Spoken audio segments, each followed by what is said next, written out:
रिश्ते बड़े अनमोल हैं, लेकिन रील्स, फैशन और पैसे के चक्कर में सब कुछ खत्म होता जा रहा है। मान मर्यादा सब कुछ घुटी पर टांग दी गई है। लोग पैसे कमाने के लिए महिलाओं को सोशल मीडिया पर नचाते हैं।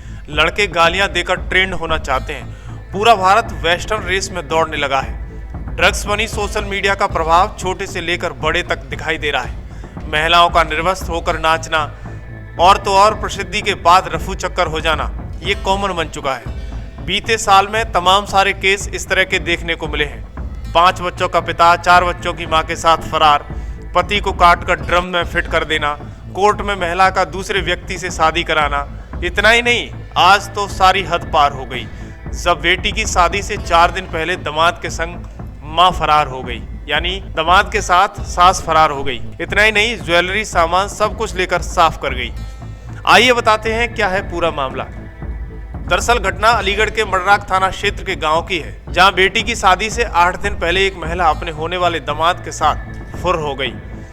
महिला अपने साथ 2.5 लाख रुपए कैश और गहने भी लेकर फरार हो गई। किसी को भी दोनों के प्रेम प्रसंग की भनक नहीं लगी। जानकारी के मुताबिक दूल्हे ने अपनी सास को मोबाइल गिफ्ट किया। यहीं से दोनों के बीच मिलना जुलना शुरू हो गया। दोनों चोरी छुपे बातें किया करते थे। पति जितेंद्र कुमार शिकायत पर पुलिस ने गुमशुदगी का मामला दर्ज कराकर जांच शुरू कर दी है, लेकिन अभी तक दोनों का कुछ नहीं पता है। अब जो होने वाला था वो हो गया। पुलिस जांच करेगी और वो अपनी मर्जी दिखाएंगे, लेकिन परिवार तो जीते जी ही खत्म हो गया। दरअसल युवती की शादी दादो थाना क्षेत्र की रहने वाले एक युवक से तय की गई थी। बारात 16 अप्रैल को आनी थी, लेकिन उससे पहले ही सास होने वाले दामाद के साथ रफू चक्कर हो गई। लड़की के परिजनों ने बताया कि दामाद का घर आना जाना था।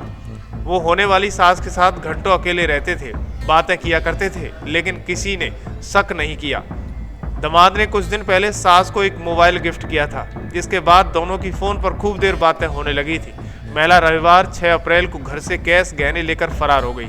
घर से भागी महिला की हरकत से उसकी बेटी का रो रो कर बुरा हाल है। उसे यकीन ही नहीं हो रहा है, उसकी माँ ने ही उसकी नई जिंदगी के अरमान छीन लिए हैं। उसकी माँ ने ही खुशियाँ छीन ली हैं। बेटी ने कहा कि शादी तो टूट गई, मुझे अपनी माँ से तो कोई मतलब ही नहीं है, लेकिन माँ जो पैसे और जेवर लेकर फरार हुई है वो वापस लौटा दे। माँ घर से पूरा कैश जेवर लेकर चली गई है, हमारे पास 10 रुपए तक भी नहीं रहे हैं। महिला का पति जितेंद्र कुमार ने मीडिया के सामने पत्नी की करतूत और प्लान का खुलासा करते हुए बताया कि पत्नी ने मुझे साली के पास बेटी की शादी का कार्ड देने के लिए भेजा था। बारात 16 अप्रैल को आनी थी। मैं जब कार्ड देकर वापस लौटा तो पत्नी घर पर नहीं मिली। पहले तो लगा कि किसी रिश्तेदार के यहाँ गई होगी। जब काफ़ी देर तक घर नहीं लौटी तो शक गहराने लगा। बाद में पता चला कि वो होने वाले दामाद के साथ भाग गई। पीड़ित जितेंद्र ने बताया कि मैंने फ़ोन पर कॉल डिटेल देखी तो सामने आया कि वो दामाद से घंटों बात किया करती थी, दामाद को कॉल किया करती थी, तो उसने पत्नी को भूल जाने की बात कही है। वहीं पति ने कहा कि मैं बेंगलोर में रहकर कमाता हूँ, बेटी की शादी के लिए घर लौटा, तभी घर वालों ने बताया कि मेरी पत्नी होने वाले दामाद से बहुत ज़्यादा बातें करती है। दोनों पर शक जरूर था, लेकिन वो ऐसा करेगी ये नहीं सोचा था। अब सोचो कि रिश्तों को तार तार करने वाला प्रभाव कितना प्रभावी होता चला जा रहा है। कैसे आप विश्वास की डोर पर आगे बढ़ोगे। 20 साल से परिवार के साथ रहते हैं या रहती है, लेकिन चंद मिनटों में सब कुछ खत्म होता है। खैर, इस खबर पर आपकी क्या राय है, हमें कमेंट बॉक्स में जरूर बताएं। क्या नाम आपका? शिवानी। आपकी शादी कब की थी? 16 अप्रैल की। कहाँ होनी थी शादी आपकी? जगह दादो के पास है, गाँव। क्या नाम था लड़के का? लड़के का नाम था राहुल।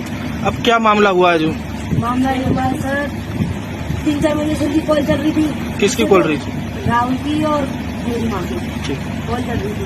उससे तो हमें कोई मतलब है नहीं। अब 3.5 लाख रुपए थे हमारे अलमारी में, 3.5 लाख रुपए और 5 लाख का था जेवर सब। वो लेके उस लड़के ने जो बोला है ना, सब उसने किया है। उस लड़के ने ये बोला है कि पैसे लेके आओ सारे, तो उसने पैसे सब सारे ले लिए। और जेवर 5 लाख का था, वो भी सारा जेवर पैसे वगैरह सब कुछ गायब करके, सब कुछ हमारे घर में ऐसा 10 रुपए भी नहीं छोड़ के रही है कि चाय कर ले और हम पापे खा लें उससे। कौन ले गया? माँ। सारे पैसे। तो कब की घटना है? परसों की। परसों की है? अब किस तरह की मांग करती हैं आप प्रशासन से? 1 लाख 8-10 दिन हुए हैं। 1 लाख रुपए की चिट्ठी जाती है हमारे यहाँ बराती से। 1 लाख वहाँ उनके साथ भेज दिए हैं। 50 कैश थे, 50 थे फोन पे में। सबूत भी हमारे पास 1 लाख पैसे थे, 50 कैश थे और 50 मतलब फोन पे से। अब पुलिस प्रशासन से किस तरह की मांग है आपकी? हमारे सारे पैसे वापसी मिले, 3.5